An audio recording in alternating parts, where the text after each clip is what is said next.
नमस्कार, स्वागत है आप सभी का पीपीएम टाइम्स में और मैं हूं आप सभी के साथ मानसी झा।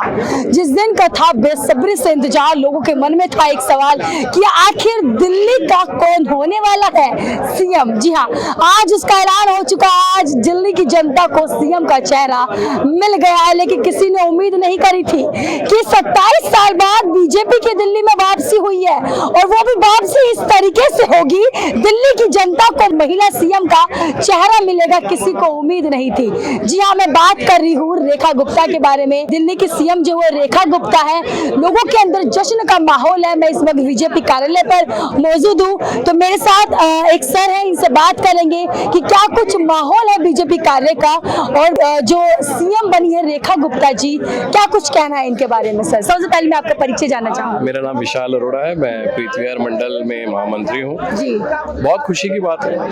देखिए, महिलाएं तो आज पुरुषों के साथ कंधे से कंधा मिलाकर चल रही हैं। लगभग 20 राज्यों में एनडीए की सरकार है। किसी भी राज्य में महिला मुख्यमंत्री नहीं थी, एक कमी खल रही थी। तो प्रधानमंत्री मोदी जी ने आज ये बहुत बड़ा तोहफा दिल्ली को दिया है और बहुत खुश हैं। हम बहुत खुश हैं कि एक महिला मुख्यमंत्री दिल्ली को मिली है और पूरी आशा है कि इस बार जो दिल्ली को विकसित भारत, विकसित दिल्ली बनाने की जरूरत है, वो उसके लिए पूरा का पूरा काम करेंगी इसमें। अच्छा सर, बीजेपी सरकार ने दिल्ली में महिला चेहरा उतारा है, तो सर क्या कुछ मुद्दे रहे होंगे जो और भी तो बड़े बड़े नेता थे, इसके बारे में? बहुत सारी चीजें हैं। एक तो रेखा गुप्ता जी हैं, उनको बहुत एक्सपीरियंस है, मेयर रह चुकी हैं, भारतीय जनता पार्टी दिल्ली की महामंत्री रह चुकी हैं। वो एक अच्छा चेहरा है, साफ सुथरी छवि है उनकी और महिला होने के नाते बहुत जरूरी था। देखिए, जैसा मैंने पहले आपको कहा कि 20 राज्यों में लगभग एनडीए की सरकार है, कहीं पर भी कोई महिला मुख्यमंत्री नहीं थी। ये कमी थी जो खल रही थी। उप मुख्यमंत्री है कई राज्यों में, आज वो पूरा हो गया और सभी कार्यकर्ता हम लोग बहुत खुश हैं। सर, वही जो ये सुनने में आ रहा था कि जो पूर्व सीएम थे अरविंद केजरीवाल जी, उनको टक्कर जिन्होंने दिया था परवेश वर्मा जी, शायद वो बन सकते हैं सीएम, लेकिन कहते हैं कि महिला किसी से कम नहीं होती है। आज रेखा जी ने वो करके दिखाया है। यही भारतीय जनता पार्टी की सबसे बड़ी खूबसूरती है। जी बिल्कुल। केजरीवाल जी को हराया, वो भी एक कार्यकर्ता के तरह ही चुनाव लड़ रहे थे। उन्होंने कोई अलग तरीके से चुनाव नहीं लड़ा।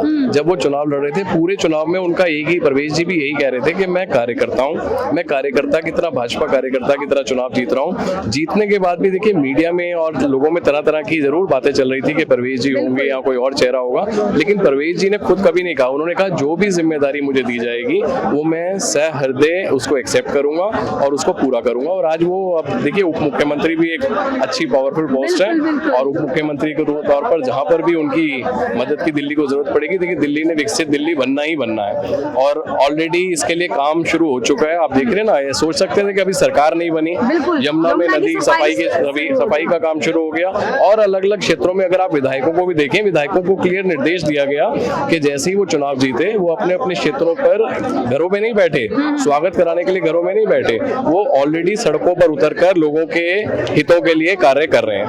बिल्कुल, बहुत बहुत धन्यवाद सर। जैसे देखा कि लोगों के अंदर काफी जश्न का माहौल देखा जा रहा है, क्योंकि देखो 27 साल बाद जो है दिल्ली में बीजेपी की वापसी हुई है और वो वापसी भी इस तरीके से हुई है, किसी ने उम्मीद नहीं की थी, क्योंकि 27 साल बाद बीजेपी की वापसी हुई है। सर, बहुत बहुत बधाई हो सबसे पहले आपको भी बहुत बहुत बधाई। आप भी एक महिला है इसलिए। हाँ जी बिल्कुल सर, 27 साल बाद बीजेपी की वापसी हुई और इस तरीके से वापसी हुई कि महिला सीएम बन गई है, तो क्या कुछ कहना है? भारत के सनातन इतिहास में महिला को प्राथमिकता दी जाती है। बिल्कुल।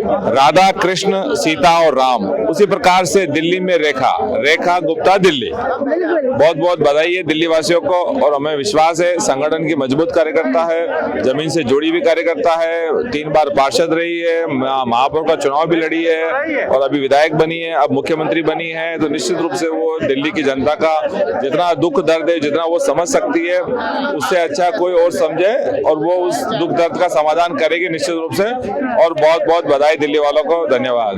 तो मैं आज मौजूद थी बीजेपी कार्यालय पर, जहां देखा आपने मेरे साथ जश्न का माहौल। आखिर जश्न हो क्यों ना, क्योंकि जिस दिन का इंतजार था लोगों को कि आखिर दिल्ली का सीएम कौन होने वाला है, आज उस सीएम के बारे में हम सभी को पता चल चुका है।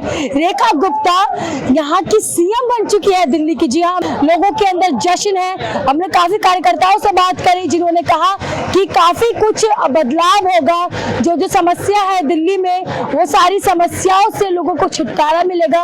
और वही मैं आपको बता दूं, जो रेखा गुप्ता है वो काफी समय से राजनीति में जुड़ी हुई है। इससे पहले वो निगम पार्षद भी रही है, काफी समय से वो राजनीति में जुड़ी रही है। फिलहाल आज के लिए बस इतना ही। ऐसे ही देश और दुनिया की तमाम खबरों के लिए हमारे साथ देखते रहिए PPM टाइम्स। मैं थी आपके साथ मानसी झा, कैमरामैन ललित के साथ।